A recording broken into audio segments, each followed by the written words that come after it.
Halo semuanya, Assalamualaikum. Kembali lagi di Tren Gadget bersama saya, Randi tentunya.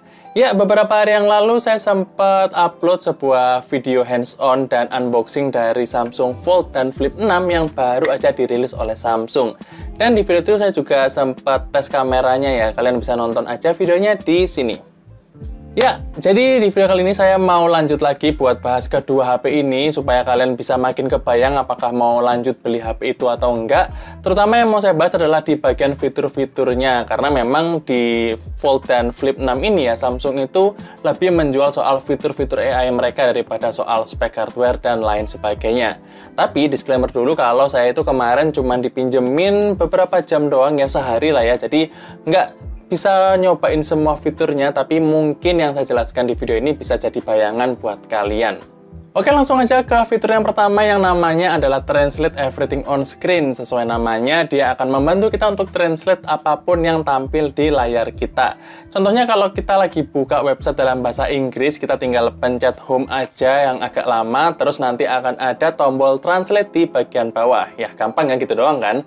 Dan juga dia juga bisa nge-translate gambar gitu ya. Contohnya kalau misalkan saya lagi buka menu dalam bahasa Inggris, dia itu bisa mentranslate menunya. Tapi ya kalau saya coba kemarin memang fitur ini agak hit and miss ya, karena pas saya coba buat menunya ini ditranslate, itu ada beberapa menu yang kalimatnya nggak bisa ditranslate ke bahasa Indonesia gitu. Jadi ya memang kadang benar, kadang enggak. Tapi at least untuk fitur ini itu sangat membantu kita membuka sesuatu yang mungkin lebih berguna kalau bahasanya bukan bahasa Inggris ya, karena kalau bahasa Inggris kan kita bisa-bisa dikit nih, cuman kalau udah bahasa yang lain gitu, Jepang dan lain sebagainya, mungkin butuh untuk fitur seperti ini.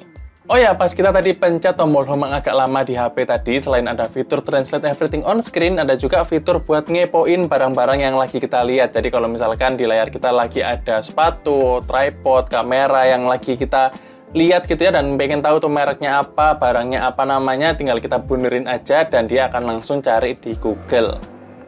Next adalah fitur yang cocok banget buat kalian para budak korporat. Namanya adalah fitur Composer, tapi bukan fitur buat compose musik, melainkan untuk compose sebuah email. Ya, sebenarnya fitur seperti ini bisa aja ya kita buka di perangkat lain, tinggal buka aja browser terus ke websitenya ChatGPT atau Gemini. Cuman kalau di Flip dan Fold 6 ini ceritanya udah jadi fitur bawaan, jadi nggak perlu buka-buka yang lain, tinggal di HP-nya aja gitu langsung ada. Nah, jadi fitur ini tuh akan muncul kalau kita lagi buka aplikasi email seperti Gmail misalkan, terus pas kita lagi klik field body emailnya, dia akan muncul fitur Galaxy AI-nya untuk Composer ini. Tinggal kita ketikin aja kita mau bikin email seperti apa. Contohnya saya itu lagi bikin email proposal sebuah acara gitu ya. Nanti Galaxy AI-nya akan memilihkan kata-kata yang bagus buat template. Dan kita juga bisa pilih formatnya ya, mau email yang casual atau yang profesional. Nah, yang saya notice dari fitur Composer ini adalah kalau misalkan nih inputan kata-kata kita di awal itu pakai bahasa Indonesia, sedangkan si HP kita lagi pakai bahasa Inggris, maka hasilnya akan tetap bahasa Inggris. Jadi si Galaxy AI ini kayak ngikutin bahasa HP kita gitu ya. Jadi triknya adalah kalau misalkan kalian mau pakai Composer ini, walaupun HP kalian lagi pakai bahasa Inggris, kalian inputannya tuh jelasin ya. Misalkan buatkan email proposal acara dalam bahasa Indonesia. Nah, itu akan membuat Galaxy AI-nya akan membuatkan template email dalam bahasa Indonesia juga. Jadi triknya adalah pinter-pinternya kita waktu kasih inputan ke Galaxy AI-nya. Tapi so far untuk fitur Composer ini sangat membantu saya kok buat bikin email gitu. Kalau saya lagi mager itu dia cukup oke kok buat bikinin template emailnya. Satu lagi fitur yang akan berguna buat para budak korporat dan juga para pelajar kali ini, yaitu adalah fitur transkrip dan summary di voice recordernya Samsung. Jadi simple aja kalau kalian lagi kuliah atau lagi dengerin meeting gitu ya, kalian tinggal setel aja voice recordernya Samsung dan dia akan ngerekam suara seperti biasa. Dan setelah itu, kalau udah selesai, dia akan mulai bikin transkrip atau subtitle lah ya, transkrip itu, dan juga akan bikin summary-nya. Nah, cuman saya sendiri nggak terlalu saranin kalian pakai fitur ini karena kalau misalkan kalian lagi menghadiri meeting yang sifatnya konfidensial, itu saya nggak bisa jamin apakah data suara itu akan diapain oleh Samsung, saya juga nggak tahu karena yang saya tahu ya kalau AI itu kan dia butuh inputan untuk makin pinter. Nah, yang berarti Bisa jadi yang suara-suara konfidensial tadi itu info-infonya akan tersimpan entah di cloud-nya Samsung atau kayak gimana. Jadi walaupun ini akan berguna buat kalian, tapi saran saya jangan digunakan untuk sesuatu yang sifatnya konfidensial. Lanjut, ada fitur yang namanya Summarize Web. Jadi sesuai namanya, kita akan terbantu oleh Galaxy AI-nya Samsung ini karena dia bisa membantu kita merangkum sebuah website yang kita buka. Jadi walaupun kita nggak membuka dan membaca semua isinya, kita bisa dapat rangkumannya. Tapi saya juga nggak tahu ya apakah dia bisa merangkum sebuah website yang kontennya banyak atau enggak, karena kemarin saya cuma nyoba di konten website yang nggak terlalu banyak lah, cuman berapa halaman doang gitu. Dan saya coba kemarin itu dia hanya bisa bekerja di browser bawaannya Samsung. Pas saya coba di Chrome itu nggak ada tombol untuk Galaxy AI-nya. Jadi untuk saat ini sepertinya fitur ini cuma ada di browser bawaan doang. Terus juga ngomongin Summarize, ada lagi fitur di mana si Galaxy AI ini bisa membantu kita untuk merangkum sebuah PDF atau dokumen. Tapi pas saya coba kemarin ya, saya nge-download sebuah cerpen gitu dalam bentuk PDF, ternyata dia nggak bisa ngerangkum satu PDF penuh karena dia bilang ada keterbatasan kata yang bisa dia summarize. Jadi untuk saat ini, mungkin fitur ini perlu dikembangkan lebih lanjut karena dia baru bisa merangkum beberapa halaman atau beberapa kata doang. Berikutnya ada fitur yang namanya Sketch to Image. Nah, fitur yang satu ini cocok banget buat kita berkreasi, di mana kita bisa coret-coret semau kita. Jadi, walaupun kita itu nggak punya bakat gambar seperti saya ini, nanti AI-nya akan berusaha untuk mengenerate gambar dari hasil coretan kita. Ya, selain buat lucu-lucuan ya, menurut saya fitur ini juga bisa membantu buat kalian yang mungkin punya sebuah ide, desain atau gambar seperti apa, tapi nggak jago gambarnya. Nah, nanti si AI-nya akan bantu untuk mengenerate gambar supaya ide kalian itu bisa lebih mudah tersampaikan. Fitur serupa juga ada di galerinya HP ini ya, dimana kalau kita punya sebuah foto, misalkan foto saya ini, saya gambarin awan misalkan untuk membuat suasana yang baru, nanti AI-nya akan mengenerate awan yang lebih bagus dan juga hasilnya cukup menyatu ya dengan foto saya. Jadi menurut saya ini fitur yang menarik buat dicoba. Lalu ada juga fitur yang namanya adalah Flex Cam, di mana fitur ini akan membantu banget buat kalian para TikToker atau para pembuat konten short video. Nah, intinya adalah kalau kita aktifin fitur ini, kita bisa membuat lensa kamera kita itu nge-track di mana posisi kita, sehingga badan atau muka kita itu nggak out of frame. Nah, memang fitur ini akan memanfaatkan lensa ultrawide ya, jadi mungkin kualitasnya nggak sebagus dari kamera utama.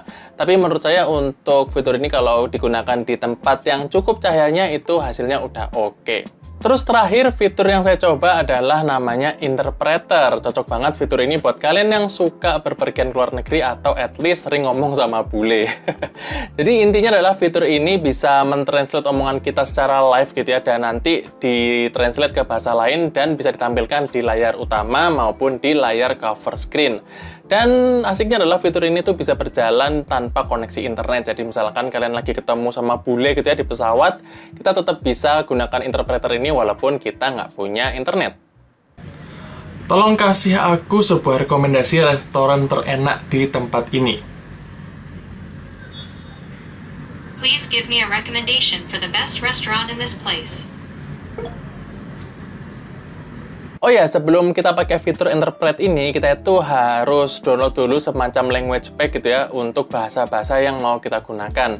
Semisal kita tahu nih mau ngobrol sama orang Jepang, jadi kita harus pakai internet dulu buat download language pack-nya, bahasa Jepang ya. Sehingga kalau pas kita ngomong, dia baru bisa translate ke bahasa Jepang itu. Kalau kita nggak download, ya nggak bisa dipakai. Tapi tenang aja, untuk downloadnya ini cuma sekali doang di awal, setelah itu kita bisa pakai fitur Interpret ini dengan bebas kapan pun walaupun secara offline. Tapi yang saya rasakan adalah kalau kita ngobrolnya pakai bahasa yang kurang baku, itu si Galaxy AI-nya kayak bingung ya, jadi dia nggak bagus translate-nya dan ngenalin kitanya juga nggak oke. So mungkin untuk saat ini fiturnya memang belum sempurna, tapi harusnya Samsung bisa lah untuk menyempurnakan fitur ini karena berguna banget. Nah, fitur serupa ini juga ada waktu kita lagi melakukan call ke orang lain. Jadi misalkan kita lagi nelpon pakai aplikasi phone bawaan atau WA call, dan kita lagi ngomong pakai bahasa Indonesia gitu ya, di HP lawan itu akan terdengar sebagai bahasa Inggris atau bahasa apapun. Jadi keren ya, langsung ditranslate kayak gitu. Dan memang ada jedanya sih, jadi si Galaxy AI-nya akan butuh jeda untuk nge-translate dulu. Nggak seseamless kalau kita ngomong dalam satu bahasa. Dan setahu saya, fitur ini tuh nggak harus ya lawan bicara kita pakai Flip atau Fold 6. Tapi kalau misalkan saya salah, tolong dikoreksi di kolom komentar di bawah. Oke, mungkin untuk fitur AI dari Galaxy Fold dan Flip 6 segitu aja yang saya coba kemarin, dan mungkin ada beberapa fitur yang belum saya mention ya, kayak misalkan AI buat ngedit background foto, kayak buat ngilang-ngilangin orang kayak gitu. Tapi menurut saya itu bukan fitur yang terobosan baru banget ya, karena saya udah pernah coba sebelumnya di Google Pixel, jadi nggak saya coba kemarin, saya cuma tertarik yang saya jelasin tadi. Terus kalau buat spesifikasi lainnya sebagai sebuah HP flagship yang harganya di atas 15 jutaan, ya nggak perlu kalian pikirin banget karena nggak mungkin kalian akan dapat spesifikasi yang lemot. Karena dengan Snapdragon 8 Gen 3-nya, itu kalian bisa nyaman banget lah buat produktivitas, buat main game, dan buat sehari-hari pasti udah kenceng banget. Untuk di sektor kamera juga menurut saya udah oke banget lah ya. Saya kemarin udah jelasin dan kasih contoh di video hands-on kemarin, dan impresi saya memang udah bagus lah untuk Fold dan Flip 6 ini. Kemarin saya juga sempat bandingin dengan S24, itu juga hasilnya ya 11-12 lah. Jadi menurut saya untuk hasil foto atau videonya ya udah kelas flagship banget. So nggak usah khawatir untuk hasil kameranya. So, kesimpulannya setelah saya coba beberapa jam ya Samsung Galaxy Fold dan Flip 6 ini, saya sadar kalau Samsung ini sekarang udah nggak jualan spek lagi ya untuk kelas flagshipnya mereka, karena mungkin saat ini ngetrennya juga soal AI ya. Jadi mereka itu kemarin jualannya adalah software mereka yang udah di-enhance oleh AI tadi. Dan memang saya ngerasa banget sih kalau ya mereka udah nggak main lah ngomongin soal spek yang gimana-gimana, karena ya itu udah pasti bagus. Sedangkan yang mereka mau tonjolin adalah gimana mereka itu bisa menunjang produktivitas orang-orang yang make HP mereka itu dengan software-software mereka yang makin matang, dan sekarang ditambahin dengan AI-nya juga. Jadi kalau misalkan nih kalian sekarang lagi ngerasa cocok banget sama fitur-fitur yang udah saya jelasin tadi, mungkin saatnya kalian beralih ke Samsung Fold dan Flip 6 ini.